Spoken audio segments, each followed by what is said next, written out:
उषा एक गरीब वड़ा पाव वाली थी। उसके शौहर अपाहिज थे, इसीलिए वो वड़ा पाव बनाकर बेचा करती थी। वड़ा पाव, गर्मा गर्म वड़ा पाव। बेहद कम लोग उसकी आवाज सुनकर उसका वड़ा पाव खाने आते थे। उषा के वड़े मजेदार होते थे और वो अक्सर परेशान होकर घर वापस आती। क्या हुआ, आज भी कुछ खास बिक्री नहीं हुई क्या उषा? न जाने क्या हो रहा है जी, आजकल लोग वड़ा पाव नहीं खाते। माँ, आजकल लोग मैगी, फ्रैंकी, बर्गर, पिज्जा ये सब खाते हैं। अगर यूं ही चलता रहा तो हमारी गुजर बसर कैसे होगी? कुछ न कुछ तो जरूर होगा, तुम फिक्र मत करो। माँ, तुम कुछ और चीज क्यों नहीं बेचती, जैसे बर्गर या पिज्जा? मुझे वो सब बनाना नहीं आता है, मुझे तो सिर्फ वड़ा पाव बनाना ही आता है। तो हमें वड़ा पाव में ही कुछ नया सोचना होगा। उषा परेशान थी क्योंकि दिन ब दिन उसकी आमदनी घटती जा रही थी। अगली सुबह उषा सुबह जल्दी घर से निकली। वड़ा पाव, गर्मा गर्म वड़ा पाव। वो काफी देर तक चिल्लाती रही, लेकिन कोई भी उसके वड़ा पाव के ठेले पर नहीं आया। आज इतनी भीड़ है पर कोई भी ग्राहक मेरे ठेले पर नहीं आया। उषा और जोर जोर से चीखने लगी, वड़ा पाव, गर्मा गर्म वड़ा पाव। उषा की आवाज सुनकर उसका पुराना ग्राहक उसके नजदीक आया। कितने वड़ा पाव चाहिए संजय? एक वड़ा पाव देना चाची जी। आप कब से इतनी आवाज लगा रही हैं? कोई वड़ा पाव खाने आ ही नहीं रहा है, इसलिए मैं आ गया।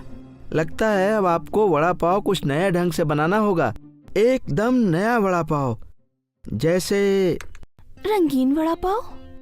हाँ। पर क्या ऐसा रंग बिरंगे वड़ा पाव बिकते हैं? हाँ, जरूर बिकेंगे। आजकल के लोगों को अजीब और अलग चीजें ही पसंद आती हैं। तो ठीक है, हम कोशिश करते हैं। ठेला बंद करने के बाद उषा ने बाजार से फूड कलर ले लिया। शाम को जब वो घर पहुंची। अच्छा, आज कारोबार कैसा था? धंधा तो पहले ही जैसा था, लेकिन आज हमें एक नया आइडिया मिला है। हमारा जो पुराना ग्राहक है ना संजय, उसने दिया है। कैसा आइडिया? रंगीन वड़ा पाव का। रंगीन वड़ा पाव? जी हाँ, और इसीलिए हम आते आते फूड कलर ले आए। आज हम बना कर देखेंगे कि रंगीन वड़ा पाव कैसा होता है। और फिर उषा ने रंगीन वड़ा पाव बनाना शुरू किया। उसने हमेशा की तरह वड़े का बेसन साना और फिर उसे अलग अलग बर्तनों में डालकर उसमें अलग अलग फूड कलर डाले और फिर आलू की सब्जी को रंगीन बेसन से रंग कर उसने तेल में छाना। देखने में तो खूबसूरत है, बिल्कुल रंग बिरंगा। उषा और राघव ने रंगीन वड़े चखे। वैसे बढ़िया है। माँ, मुझे भी दो। मानिक ने नीले रंग का वड़ा खाया और उसे पसंद आया। तीनों को रंगीन वड़े मजेदार लग रहे थे। अगली सुबह उषा ने अपना ठेला लगाया और रंगीन वड़े फरोख्त करने लगी। गर्मा गर्म वड़ा पाव, लाल नीले हरे वड़े, रंगीन वड़ा पाव, रंग बिरंगा वड़ा पाव। रंग बिरंगे वड़े देखकर ग्राहक उसके ठेले की तरफ खिंचे चले आए। मुझे एक नीला वड़ा पाव दीजिए चाची जान। उषा ने उस लड़की को नीले रंग का वड़ा पाव दिया, जो उसे बेहद मजेदार लगा। और उसके बाद संजय वहाँ आया। अरे सच में आपने तो रंगीन वड़े बना दिए। हाँ, आपने ही तो आइडिया दिया था और देखिए सबको बहुत पसंद आ रहा है। तो इसी बात पर मेरे लिए भी एक रंगीन वड़ा पाव बनाइए। और फिर उषा ने संजय को एक हरा और एक गुलाबी वड़ा पाव दिया। संजय रंगीन वड़ा पाव देखकर खुश था। वाह, सही में लाजवाब है। सोचा नहीं था कि मैं कभी ऐसा रंगीन वड़ा पाव भी खाऊंगा। संजय ने वड़ा पाव खाया। उसके बाद और ग्राहक भी आए। बहन जी, मुझे एक लाल वड़ा पाव देना। हाँ, मुझे भी। उषा रंग बिरंगे बड़े बनाने लगी और ग्राहक खाते गए। उषा बीच बीच में आवाज लगाती, जिससे लोगों का ध्यान उसकी तरफ खींचता गया। गर्मा गर्म वड़ा पाव, लाल नीले हरे वड़े, गर्मा गर्म वड़ा पाव, गर्मा गर्म वड़ा पाव। एक के बाद एक ग्राहक आते जा रहे थे। कुछ ही वक्त में उषा के सारे वड़े पाव खत्म हो गए और आज उसकी कमाई भी बहुत अच्छी हुई थी। वो खुशी खुशी घर वापस आई। आज बेहद अच्छा काम हुआ, सारे वड़े बिक गए। भाई वाह, क्या बात है। कल से हमें और वड़े बनाने होंगे। ग्राहकों को रंगीन वड़े पाव बहुत पसंद आए। ये तो बढ़िया है। अब तो तुम खुश हो ना? हाँ, हम बहुत खुश हैं। अगले दिन भी वही हुआ।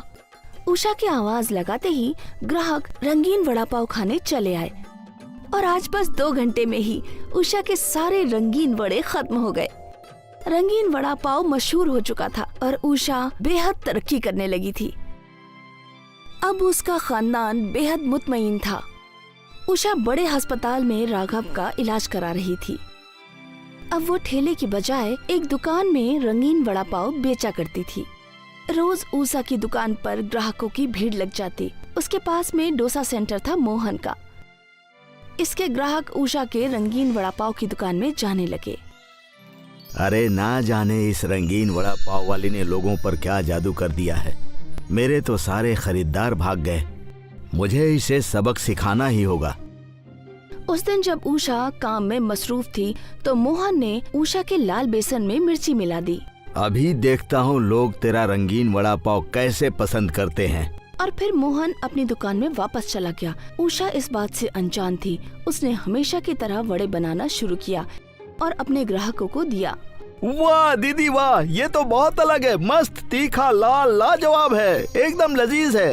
ये सुनकर उषा ने अपने वड़े का आटा चखा। वो समझ चुकी थी कि लाल रंग में मिर्ची मिली है। जरूर किसी ने मिर्ची पाउडर बेसन में डाला है। लेकिन मेरी किस्मत अच्छी है कि मेरे ग्राहकों को ये पसंद आ गया। वड़ा पाव, तीखा लाल वड़ा पाव। और फिर उषा के दुकान के बाहर भीड़ लग गई। सभी को नया लाल तीखा वड़ा पाव बेहद पसंद आया। अरे रे, ये मैंने क्या कर दिया मोहन। हे भगवान, मेरी तो किस्मत ही फूटी है। उषा का तीखा लाल वड़ा पाव भी बिक रहा था। ये देखकर मोहन को बेहद गुस्सा आया। उषा का अच्छा वक्त चल रहा था, इसलिए उसका बुरा चाहते हुए भी उसका अच्छा हो रहा था। कस्बा था पर लक्ष्मण अपनी बेटी रीमा के साथ रहता था। रीमा की अम्मी बचपन से ही गुजर जाने की वजह से लक्ष्मण ने रीमा का ख्याल रखने के लिए शिल्पा से दूसरी शादी कर ली। शिल्पा के घर आने से लक्ष्मण बेहद खुश था। उसे लगा कि रीमा को अम्मी का प्यार मिल जाएगा, लेकिन सब कुछ इसका उल्टा हुआ। शिल्पा रीमा से घर का सारा काम करवाने लगी। बर्तन, कपड़े, यहाँ तक कि अपने पैर और हाथ भी दबवाती। अपनी सेवा करवाने में कोई कसर नहीं रखती। वो सारा काम रीमा से ही करवाती। वो लक्ष्मण को इस बात का जरा भी इल्म नहीं था। अभी तक सो रही है? उठ जा, कितना सारा काम पड़ा है। दिन भर घर पर बोझ बनकर बैठती है और काम तो तिनके भर का भी नहीं करती है। सुबह सुबह आप मुझे कुछ मत बोलिए। दिन भर अगर मैं खाली बैठती हूँ तो ये सारा काम कौन करता है? जबान चलाने में तो कोई तुमसे जीत ही नहीं सकता। आने दो तुम्हारे अब्बू को, उन्हें ये सारी बातें बताती हूँ मैं। बताओ बताओ, मैं क्या उनसे डरने वाली हूँ क्या? मैं भी सीधे मुंह कहूँगी, मैं किसी से कम थोड़ी हूँ। पहले आने तो दे, उसके बाद देखना। मैं भी तुम्हारी ओर शिकायत कर दूंगी कि दिन भर मोबाइल चलाती रहती हो। ना किसी काम की ना काज की। सहन करने की भी कोई हद होती है, लेकिन दिन भर आराम करती रहती हो। आने दो अब्बू को। शाम के वक्त लक्ष्मण मायूस होकर घर आया।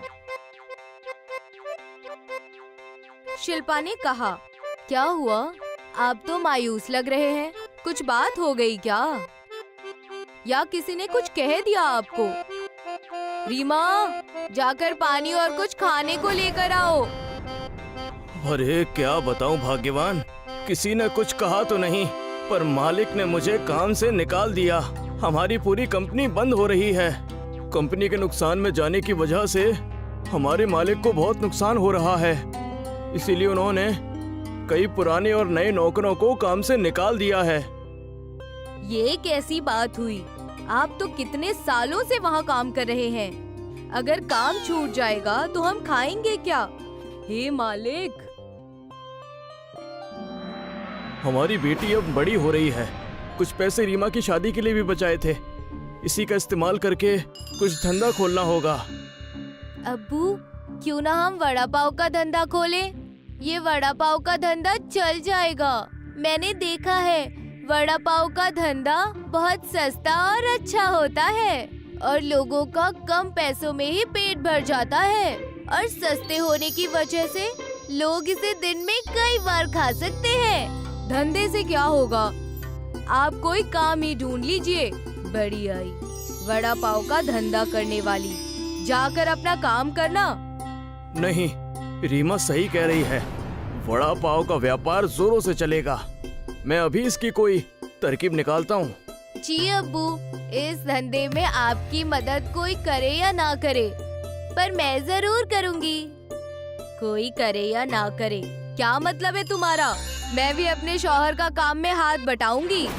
वो तो मुझे पता है कि आप हाथ कैसे बटाने वाली हैं। सारे काम मुझसे ही करवाएंगी, सब जानती हूँ मैं। रीमा की बातें सुनकर लक्ष्मण वड़ा पाव का धंधा शुरू कर देता है। यहाँ भी शिल्पा सारा काम रीमा से ही करवाती है।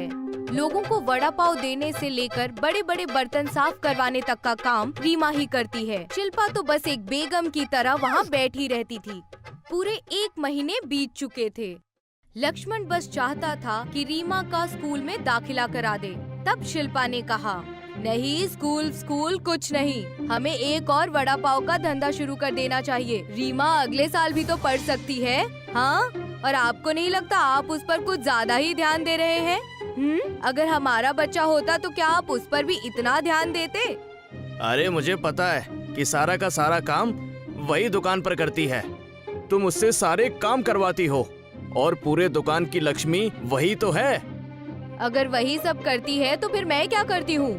आपके लिए मैं बोझ हूँ ना? दुकान मेरी ही है, मैंने ही इतने काम करके उसे सफल किया है।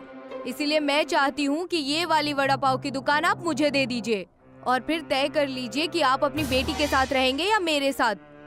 शिल्पा और लक्ष्मण का बहुत बड़ा बहस हो जाता है। लक्ष्मण अपनी बेटी रीमा के साथ रहने लगता है। शिल्पा अपने भाई को अपने मायके से बुलाकर अपने परिवार से अलग होकर वड़ा पाव बेचने लगती है। लेकिन वो दुकान तो रीमा की वजह से चलती थी और इस वजह से शिल्पा की दुकान में कुछ ही ग्राहक आते, लेकिन लक्ष्मण और रीमा अकेले हो गए थे और लक्ष्मण के पास कोई और दूसरा काम भी नहीं था। बेटा, मैं फिर से उसी जगह आ गया जहाँ कुछ महीने पहले था। अब फिर से काम की तलाश पर निकलना होगा। शिल्पा ने हमसे हमारी दुकान हथिया ली। अपने भाई को बुलाकर उसने उसके साथ धंधा करके उसने हमें अकेला कर दिया। बेटा, अब चिंता मत कीजिए अब्बू, क्यों ना हम उल्टा वड़ा पाव बेचे नई दुकान खोलकर। उल्टा वड़ा पाव? उल्टा वड़ा पाव ये कैसे बनता है? ये नए प्रकार का वड़ा पाव है जिसमें पाव के अंदर आलू की स्टफिंग की जाती है और फिर उसे बेसन में लपेटकर तला जाता है। एक बार मैंने ये बात अम्मी से भी कही थी, लेकिन उन्होंने मुझे ये करने से मना कर दिया। इसलिए मैं चाहती हूँ कि हम अपनी दुकान पर ये बेचें। मुझे तुम पर यकीन है। मैं अभी इसी चीज का बंदोबस्त करके कल सुबह से इस चीज को शुरू करता हूँ। तो मैं भी इस चीज के लिए आपकी मदद करना शुरू कर देती हूँ। बहुत मजा आएगा। हमारा धंधा बहुत अच्छा और बहुत बड़ा होगा। और क्या था, लोगों ने उल्टा वड़ा पाव के बारे में सुना ही नहीं था। जैसे ही उन्हें पता चला कि रीमा ने उल्टा वड़ा पाव का ठेला शुरू किया है, सारे के सारे रीमा के यहाँ पर आया करते थे उल्टा वड़ा पाव खाने के लिए।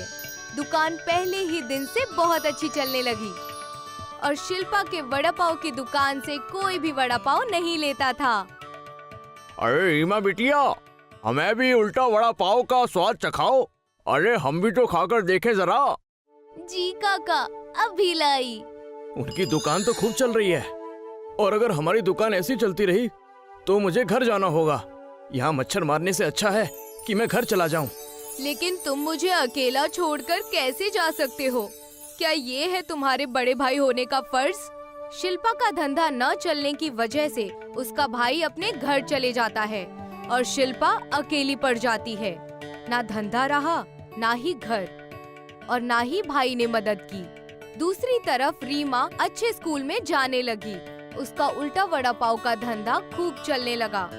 लोग दूर दूर से आते थे उसका उल्टा वड़ा पाव का आनंद लेने के लिए। अब्बू, अम्मी अब अकेली हो गई है। उन्हें अब उनकी गलती का एहसास भी हो गया होगा, तो क्यों ना हम उन्हें वापस बुला लें? इससे हमारा परिवार फिर से एक हो जाएगा। रीमा की बात सुनकर लक्ष्मण ने शिल्पा को माफ कर दिया और उसे घर बुला लिया। मेरी प्यारी गुड़िया, मैंने तुझे हमेशा डांटा, काम करवाया, लेकिन तुमने मुझसे इतना प्यार किया। मैं हमेशा इस बात के लिए शर्मिंदा रहूंगी। हो सके तो मुझे माफ कर देना। हमारे घर की असली लक्ष्मी तो तुम ही हो। आप माफी मांगकर मुझे शर्मिंदा कर रही हैं। आखिर हूँ तो मैं आपकी बेटी ही ना। बस अब आप एक शर्त लगाइए कि आप उल्टा वड़ा पाव मुझसे ज्यादा खाकर दिखाएंगी।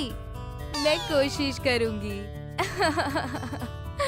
कि तुमसे ज्यादा उल्टा वड़ा पाव खा सकूं। अब देखिएगा आप, हम माँ बेटी मिलकर ऐसा धंधा करेंगे कि पूरे शहर में ऐसा धंधा किसी का ना हुआ होगा। अब इसके लिए मैं भी तैयार हूँ। मेरी बेटी, अब से मैं तुम्हें बस तोहफे ही दूंगी, काम काज से बिल्कुल दूर रखूंगी। लक्ष्मण का उल्टा वड़ा पाव का धंधा खूब अच्छे से चलने लगा और उनका पूरा परिवार हंसी खुशी से रहने लगा। रेखा अपनी बेटी सानवी के साथ एक छोटे से मकान में रहा करती थी। उसके शौहर का हाल ही में हादसा हो गया था, जिसकी वजह से उसका इंतकाल हो गया। रेखा का तन्हा सानवी को लेकर जिंदगी बसर करना बेहद मुश्किल हो रहा था। एक रोज रेखा बीमार हो गई तो उसकी बेटी सानवी ने बाहर जाकर काम करने का सोचा। मेरी अम्मी इतनी बीमार है और घर में खाने के लिए भी कुछ नहीं है, मैं ही काम की तलाश करती हूँ। सानवी काम की तलाश करते करते एक रेस्टोरेंट में काम करने लग जाती है, जहाँ पर उसे लोगों को खाना खिलाना होता है। एक रोज की बात है। ये खाना टेबल नंबर 21 पर पहुँचा क्या? ठीक है साहब, मैं अभी पहुँचा कर आती हूँ। सानवी जैसे ही खाने की प्लेट उठाकर 21 नंबर पर पहुँचती है तो वो किसी चीज से टकराकर गिर जाती है और उसके हाथ से प्लेट गिर जाती है, जिससे रघु को बेहद गुस्सा आता है। देख कर नहीं चलती, खाने की एक पूरी प्लेट खराब करके रखती। काम धाम तो तुझसे होता नहीं और काम बिगाड़ती है। इस तरह से तो काम नहीं चलेगा। एक काम कर, तू अब तक के सारे पैसे ले और अपना काम कहीं और देख ले। मैं तुझे काम पर नहीं रख सकता, रोज रोज प्लेट गिरा देती है। नहीं नहीं साहब, मुझे मत निकालिए। मेरी अम्मी की तबीयत ठीक नहीं है, मुझे उनके लिए खाना लेकर जाना है। मैं आगे से ख्याल रखूंगी। नहीं नहीं, तुम ये पैसे लो और चलती बनो यहाँ से। मुझे अपना धंधा और चौपट नहीं करवाना। रघु कुछ पैसे देता है और धक्के मारकर उसे निकाल देता है। सानवी रोती हुई वहाँ से निकल जाती है। इतनी मुश्किल से तो अम्मी की दवाई के लिए काम मिला था, अब वो भी हाथ से निकल गया। अब मैं अम्मी की दवाई कहाँ से लाऊंगी और घर कैसे चलेगा? धूप तो बहुत तेज हो रही है, अब करूँ तो क्या करूँ, कुछ समझ नहीं आ रहा। वो ऐसा सोचते हुए जा रही होती है। रास्ते में उसे एक भिखारी मिलता है जिसके पैर में चोट लगी होती है। वो लंगड़ा कर चल रहा होता है और सानवी को देखकर उसे रोकता है। बेटा रुको। बोलिए बाबा, मैं भला आपकी क्या मदद कर सकती हूँ? मैं तो खुद ही परेशान हूँ। बेटा मुझे कुछ नहीं चाहिए, बस मेरे पैर में चोट लग गई है, जिसकी वजह से इलाज के लिए भटक रहा हूँ। मेरे पास पैसे नहीं हैं। अगर कुछ पैसे हैं तो वो मुझे लाकर दे दो। मेरे पास कुछ और तो है नहीं बाबा, ये कुछ पैसे मिले हैं। घर के खाने के लिए कुछ ले जा रही थी, लेकिन कोई बात नहीं, आपको इसकी ज्यादा जरूरत है। देखो ना कितना खून बह रहा है। ये लो पैसे और अपने पैर के जख्म पर मलहम लगा लीजिए। सानवी रघु से मिले सारे पैसे भिखारी को दे देती है, जिससे वो भिखारी बेहद खुश होता है और उसे बहुत दुआएं देता है। बेटा तुमने अपने सारे पैसे मुझे दे दिए जो तुम खाने के लिए ले जाने वाली थी। बहुत नेक लड़की हो। मेरे पास तुम्हें देने के लिए कुछ भी नहीं है, लेकिन मेरे पास एक टिफिन है जो मैं तुम्हें देना चाहता हूँ। बाबा, मैं इस टिफिन का क्या करूँगी भला? अगर खाने के लिए ही नहीं है तो मैं इसमें रखूंगी क्या? बेटा ये तो तुम्हें घर जाकर ही इल्म होगा। तुम मेरे कहने से ये टिफिन रख लो और घर जाकर उसे खोलना। सानवी उस भिखारी से टिफिन ले लेती है और अपने घर की जानिब चल पड़ती है। घर जाकर टिफिन खोलकर देखती है तो उसमें एक वड़ा पाव रखा होता है। वो उसे देखकर बहुत खुश होती है कि चलो कुछ तो खाने को मिला। अरे ये तो बड़ी अच्छी बात है, इस टिफिन में मुझे एक वड़ा पाव मिला। मेरे खाने की परेशानी दूर हो गई। एक वड़ा पाव मिला है, चलो इसमें आधा मैं अम्मी के लिए रख देती हूँ और आधा मैं खुद खा लेती हूँ। सानवी जैसे ही उस टिफिन को दोबारा खोलती है, उसमें एक और वड़ा पाव दिखता है। अरे ये क्या? इसमें से तो अभी मैंने वड़ा पाव निकाला था, फिर इसमें दोबारा कहाँ से आ गया? शायद टिफिन में 2 वड़ा पाव होंगे जो मैंने देखा ही नहीं। सानवी दोबारा से उस टिफिन को खोलकर देखती है। उस टिफिन में फिर वड़ा पाव होता है। सानवी वड़ा पाव देखकर हैरत में पड़ जाती है और अपनी अम्मी को सारी हकीकत बताती है। अम्मी देखो, मैं जितनी बार इस टिफिन को खोल रही हूँ, मुझे इसके अंदर से एक वड़ा पाव मिल रहा है। ये कैसे हो रहा है? अरे वाकई सानवी, ये वड़ा पाव तो जादुई लगता है। जिसको जितना खर्च करो ये उतना और बढ़ जाता है। सानवी और रेखा बेहद खुश होते हैं और जी भर के वड़ा पाव खाते हैं। सानवी, हमें बहुत अच्छी चीज मिली है। ये वड़ा पाव कभी खत्म नहीं होने वाला। क्यों ना हम ये वड़ा पाव फरोख्त करना शुरू कर दें, जिससे हमारे बाकी के जरूरियात भी पूरे हो जाएंगे। हाँ अम्मी, आप सही फरमा रही हैं। इतने सारे वड़ा पाव का हम क्या करेंगे? क्यों ना हम उन्हें बाकी लोगों को बांटना शुरू कर दें। अब रेखा और सानवी वो जादुई वड़ा पाव से गरीब लोगों की मदद करते हैं और उन्होंने उस वड़ा पाव की दुकान भी लगाना शुरू कर दिया है। वो उससे आने वाले पैसों से अपने घर की जरूरियात भी पूरी करते हैं और दूसरों की मदद भी किया करते हैं। देखो ना सानवी, हमारे दिन फिर बदल गए। इन वड़ा पाव से तो हमें बरकत ही बरकत हो रही है। आज हमारे पास बड़ा घर है, गाड़ी है, हम आलीशान घर में रहते हैं। अब हमें कोई तकलीफ नहीं है। तभी एक शख्स वहाँ भागा भागा आता है और सानवी उससे पूछती है, इतनी तेज क्यों भाग रहे हो? क्या हुआ? अरे कस्बे के पास जो बांध है वो टूटने वाला है। पूरा कस्बा खाली करने का हुक्म आया है। अगर वो बांध टूट गया तो पूरा कस्बा का कस्बा उस बांध के पानी में बह जाएगा। भागो भागो सानवी, तुम भी अपनी जान बचाकर भागो। अरे ये तो बड़ी मुसीबत वाली बात हो गई। कस्बा खतरे में है। चलो सानवी, हम भी पास के कस्बे में चलते हैं। नहीं अम्मी, आप रुको। उस बांध को ये वड़ा पाव ठीक कर सकता है।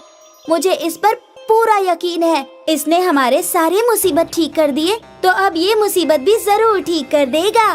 सानवी उस जादुई वड़ा पाव को बांध के पास ले जाती है और उससे कहती है, जादुई वड़ा पाव, तुमने हमेशा हमारी मदद की है। अब इस कस्बे को तुम्हारी मदद की जरूरत है। तुम इस बांध को टूटने मत देना। कुछ भी करो, इस पानी का रुख इस कस्बे की तरफ ना हो पाए। जाओ वड़ा पाव।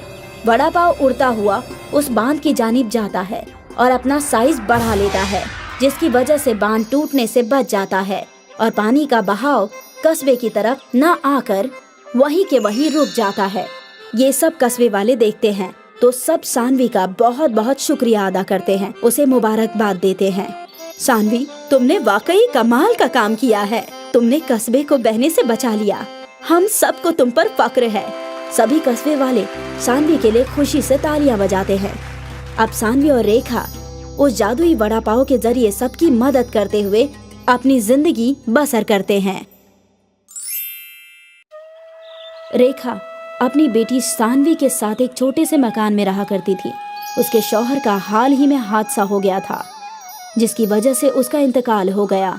रेखा का तन्हा सानवी को लेकर जिंदगी बसर करना बेहद मुश्किल हो रहा था। एक रोज रेखा बीमार हो गई तो उसकी बेटी सानवी ने बाहर जाकर काम करने का सोचा। मेरी अम्मी इतनी बीमार है और घर में खाने के लिए भी कुछ नहीं है। मैं ही काम की तलाश करती हूँ। सानवी काम की तलाश करते करते एक रेस्टोरेंट में काम करने लग जाती है, जहाँ पर उसे लोगों को खाना खिलाना होता है। एक रोज की बात है। ये खाना टेबल नंबर 21 पर पहुँचा क्या? ठीक है साहब, मैं अभी पहुँचा कर आती हूँ। सानवी जैसे ही खाने की प्लेट उठाकर 21 नंबर पर पहुंचती है तो वो किसी चीज से टकराकर गिर जाती है और उसके हाथ से प्लेट गिर जाती है, जिससे रघु को बेहद गुस्सा आता है। देख कर नहीं चलती, खाने की एक पूरी प्लेट खराब करके रखती।